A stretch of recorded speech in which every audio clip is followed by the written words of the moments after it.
Well, obviously, we've had a lot of weather here in the eastern Sierra over the past several weeks. Town of Mammoth Lakes has been great about putting out public service announcements, trying to help everybody stay safe, emergency contact numbers, that sort of thing. See the Town of Mammoth Lakes website as well as our website, sierrawave.net. We've been trying to keep up on that. The latest from the Town of Mammoth Lakes as well as the Mammoth Lakes Fire Protection District. I'd like to remind residents of several, yes, life safety issues. These include the accumulation of large amounts of snow and ice on roofs, the blockage of vents for heating and hot water appliances, and the maintenance needed to safely use propane.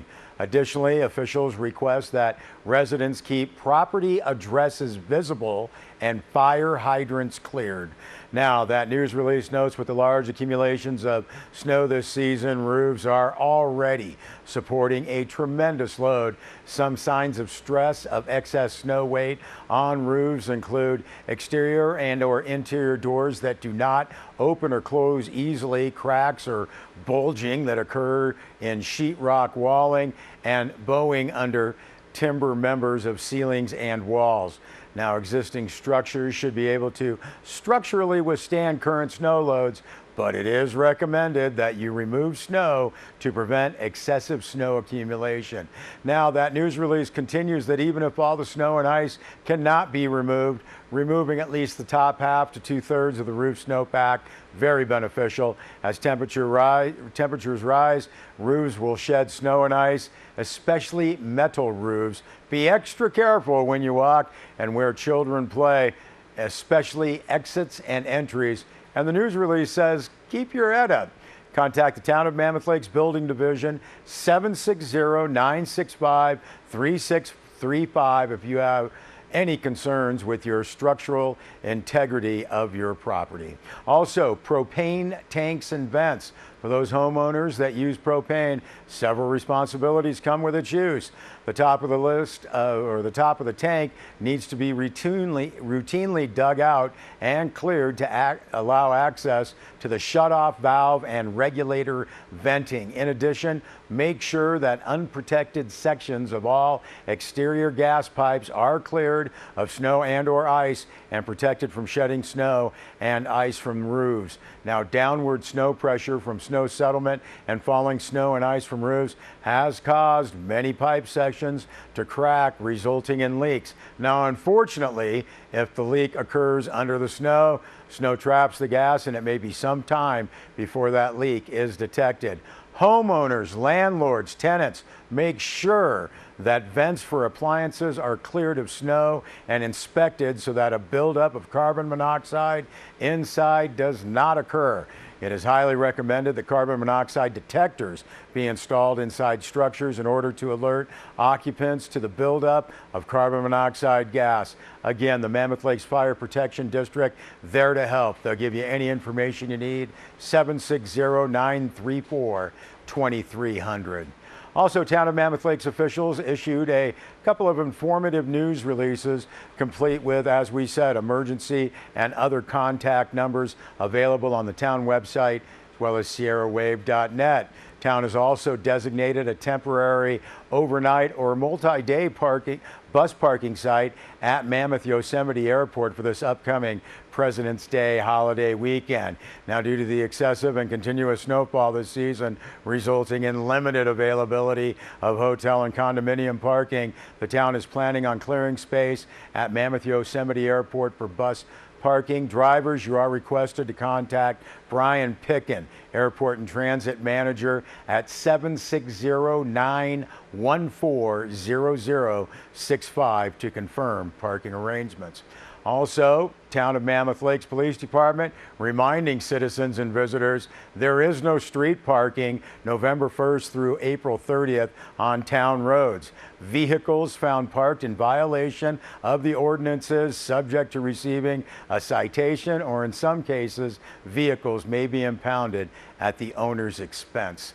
We'll also note that a crew of 13 California Conservation Corps members from the Tahoe Basin Center assisting the town in areas that pose a significant threat to life and property caused by the excessive snow. This is led by Supervisor Zach McHenry. The CCC crew based at the community center, Forest Trail. Crew was used a couple years ago and has working knowledge of the tasks and issues facing the town of Mammoth Lakes. Now, at the request of the town of Mammoth Lakes and certified by the Mammoth Town Council, Corps members working to maintain access to critical infrastructure, enhance traffic safety for transit and pedestrians, clear snow from priority propane tanks and fire hydrants, and remove excessive snow from public facilities with flat or low pitch roofs such as the community center, transit shelters, and school buildings. And again, be careful out there. We've posted a lot of that information on our website. Also see the townofmammoth.com website. Well, Deb Murphy filed a report noting that consecutive days of precipitation in the Owens Valley could be the definition of anomaly. Not this year, Deb. Check out the National Weather Service website. Rain and snow as far as we can see. So is this another winter of 2016, 2017? Is it time to start work on an arc, Deb asks? Prepare for another even more epic runoff? Now, according to Los Angeles Department of Water and Power Aqueduct Manager Clarence Martin, it's too early to tell. Martin did say that as of Tuesday, if we did not get another drop of rain, we'd be average. If the rain in the rain shadow, average is pretty good. Now, the department is taking steps, though, just in case. Clarence Martin said crews are clearing drainage areas and generally looking at the system. Biggest issue at this stage is the prospect of rain on snow, a combination that accelerates runoff. Now, for water watchers, the graph on the snow pillow normal to date is encouraging. The lowest percentage is at Mammoth Pass, 120% normal to date, but that should take a significant jump by the end of this current system of storms. Cottonwood Lakes at the south end of Muir Wilderness looms largest at 189% of normal. Deb Murphy also filed a story on water rates, noting that residents of Lone Pine, Independence, and Laws will get a chance to weigh in on a restructured water rate with increases phased in over the next 5 years as Inyo County launches its community outreach in the next 4 months.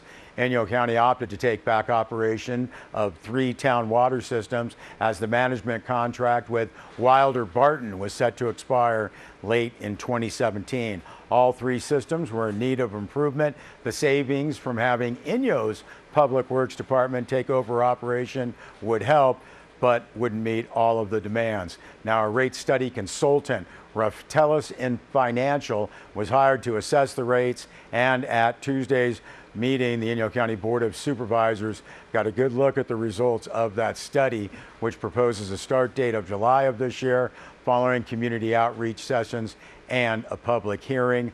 Both of Deb's full reports are on SierraWave.net. Well, this week, U.S. Senate passed Senate Bill 47, the Natural Resources Management Act. This was introduced by Senator Lisa Murkowski, Republican from Alaska. The bill passed the Senate overwhelmingly. Now, the National Resources Management Act was a package of bipartisan public lands related bills that passed the House or Senate in the previous Congress. Senate and previous Congress, it included 3 pieces of critical legislation that had been introduced by our Representative Paul Cook, Republican out of Apple Valley, in that last Congress. Now, among the items in the bill, the legislation would designate approximately 18,000 acres of existing federal land as the Alabama Hills Scenic Area, National Scenic Area. This would restrict large-scale projects such as renewable energy generation while preserving all existing recreational and commercial uses of the Alabama Hills. Activities such as filming, hiking, mountain biking, rock climbing, hunting, fishing, and authorized motorized vehicle use would be unaffected. Additionally, it adds approximately 39,000 acres of land to the national park system, including significant acreage at both Joshua Tree National Park and Death Valley National Park. Death Valley would be expanded by approximately 35,000 acres. That full press release from Paul Cook's office posted on our website, SierraWave.net. We'll be back with more news.